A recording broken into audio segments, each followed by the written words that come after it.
নমস্কার বন্ধুরা, স্বপ্ন হবিজ চ্যানেলে সবাইকে স্বাগতম। আজকে তোমাদের সামনে নিয়ে এসেছি এমন একটা রেসিপি যা একবার খেলে বারবার খেতে ইচ্ছে করবে। কি বলো তো? বড়ি দিয়ে ট্যাংরা মাছের ঝোল। একদম কম মশলায় কম সময়ে তৈরি এই রেসিপিটা।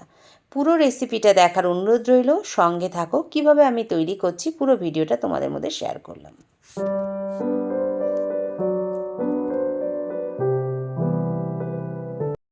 নমস্কার বন্ধুরা, স্বপ্ন হবিজ চ্যানেলে সবাইকে স্বাগত। আজকে আমি বানাবো ট্যাংরা মাছের বড়ি দিয়ে ঝোল, একদম গ্রাম্য পদ্ধতিতে। দেখো মাছগুলো দেখেছো, খুব সুন্দর মাছগুলো, যে আমি সাজিয়ে নিয়েছি মাছগুলো।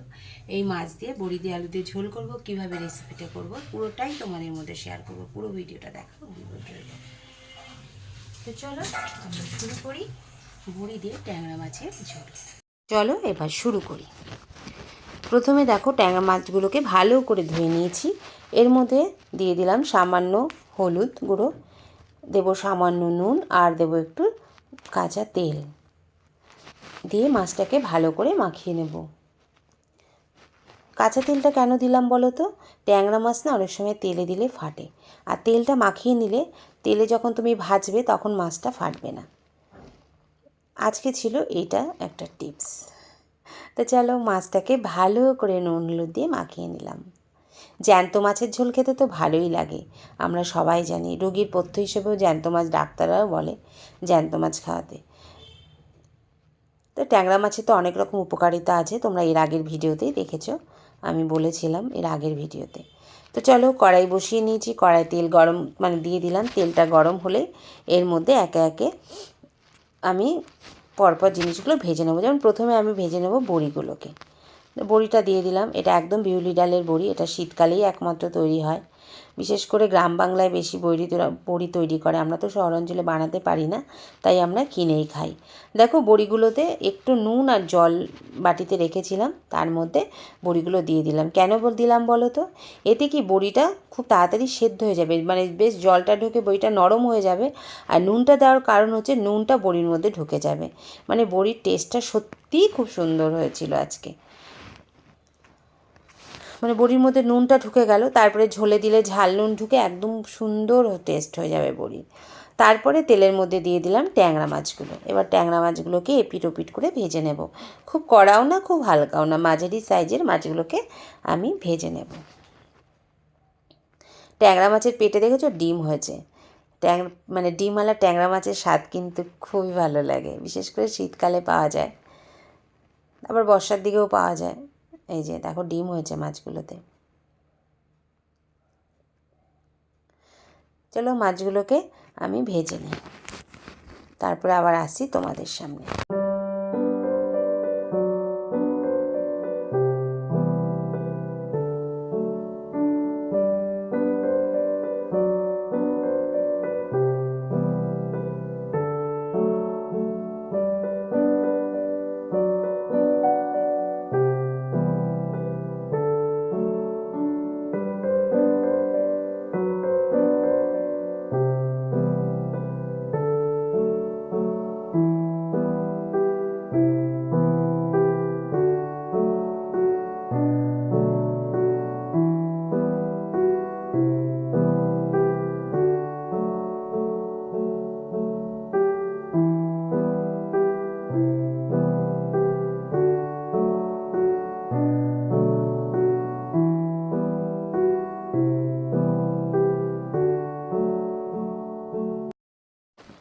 দেখো আমার মাছগুলো ভাজা হয়ে গেছে। এবার আমি মাছগুলো তুলে নেব। মাছগুলো তুলে নিলাম। এবার এই রান্নাটার জন্য একটু মশলা তৈরি করে নিই। আজকে আমি শিলপাটায় বেটে নিচ্ছি। বাটবো হচ্ছে জিরে আর লঙ্কা। শিলপাটা বাটা তখন ভুলেই গেছি, কিন্তু মাঝে মাঝে বাটতে বেশ ভালোই লাগে। নিয়ে নিলাম এই চামচের 1 চামচের থেকে একটু কম জিরে আর কাঁচা লঙ্কা, আর এতে কোনো মশলা আমি দেব না। চলো এবার আমি জিরেটাকে ভালো করে মিহি করে বেটে নিই।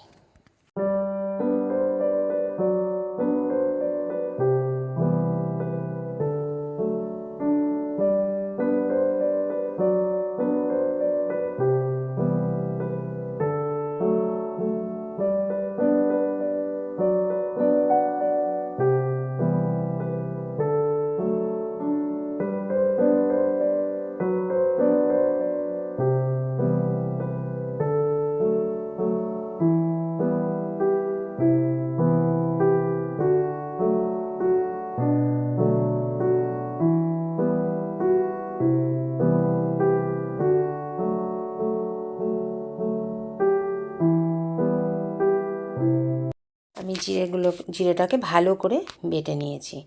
শিলে বাটা জিরে আর লঙ্কা বেটে নিলে তরকারির স্বাদ কিন্তু হয় অসাধারণ, পুরো অন্যরকম। তারপরে কড়াইতে দিয়ে দিলাম তেল। এবার তেল গরম হলে এর মধ্যে দিয়ে দেবো চেরা কাঁচা লঙ্কা আর দেবো হচ্ছে কালো জিরে ফোড়ন। মিক্সার গ্রাইন্ডারে আমরা যতই বাটি আর যতই গুঁড়ো মশলা ইউজ করি, কিন্তু শিলে বাটা মশলার স্বাদ কিন্তু পুরো আলাদা, মানে তরকারির স্বাদই পুরো পাল্টে দেয়। এবার আমি এর মধ্যে দিয়ে দিলাম জিরে লঙ্কা বাটাটা।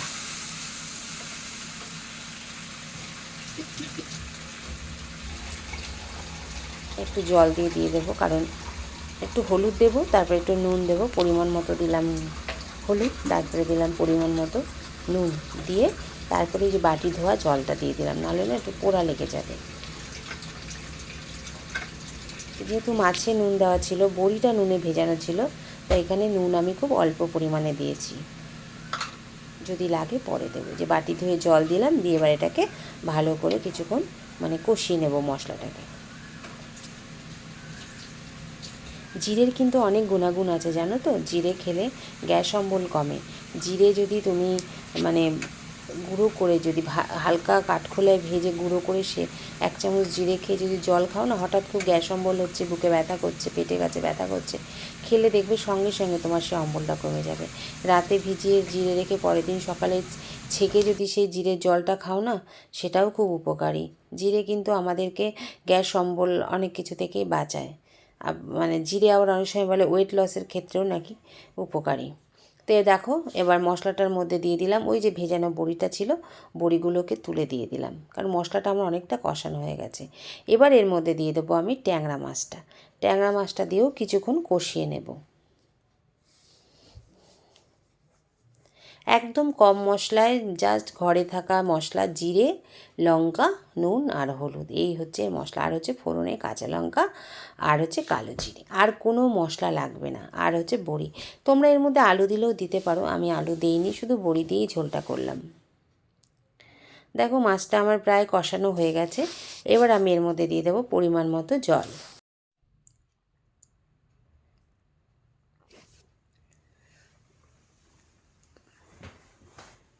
মাছটা ভালো করে কষিয়ে, যেহেতু তেলটাও কম, আমার মশলাও কম, এর জন্য খুব তেল যে বেরোচ্ছে তা দেখা যাচ্ছে না।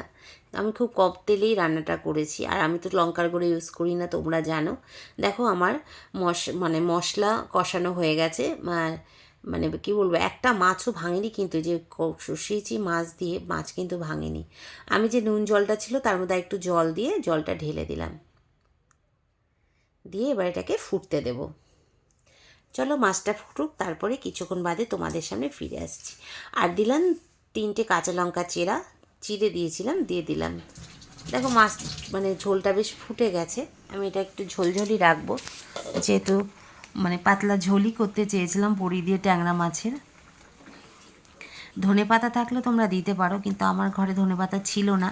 আর তাছাড়া আমি ধনেপাতা দেইনি, কারণ হচ্ছে বড়ির না একটা খুব সুন্দর গন্ধ বেরোচ্ছে, খুব সুন্দর একটা বড়ির গন্ধ বেরোচ্ছে, এই কারণেই কিন্তু আমি আরও ধনেপাতাটা দেইনি।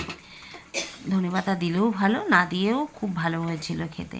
তোমরা বাড়িতে একবার এইভাবে তৈরি করে দেখো, মানে কোনো রকম ঝামেলা ছাড়া খুব অল্প সময়ে অল্প মশলায় তৈরি হয়ে যায় এই মাছের ঝোলের রেসিপিটা। টাটকা মাছ তো এমনিতেই ভালো লাগে খেতে, গরম গরম ভাতে জমে যাবে কিন্তু। চলো আমার মাছের ঝোলটা হয়ে গেছে, আমি এবার গ্যাস বন্ধ করে দিলাম। এবার মাছের ঝোলটা আমি নামিয়ে নেব।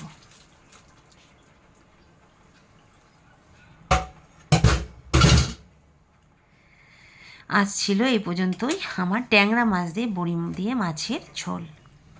তা আমার এই ভিডিওটা তোমাদের যদি ভালো লেগে থাকে, অবশ্যই একটু লাইক করো, কমেন্ট করো, শেয়ার করো, আর যারা নতুন তারা আমার চ্যানেলটাকে সাবস্ক্রাইব করো, আর অবশ্যই বেল আইকনটা প্রেস করো, তাহলে নতুন নতুন রান্নার ভিডিওর নোটিফিকেশান তোমাদের কাছে পৌঁছে যাবে।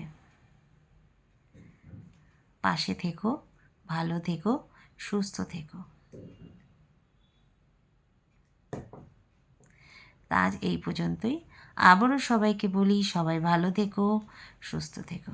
আবারও দেখা হবে নতুন একটা ভিডিওতে, নতুন একটা রান্নার রেসিপি নিয়ে।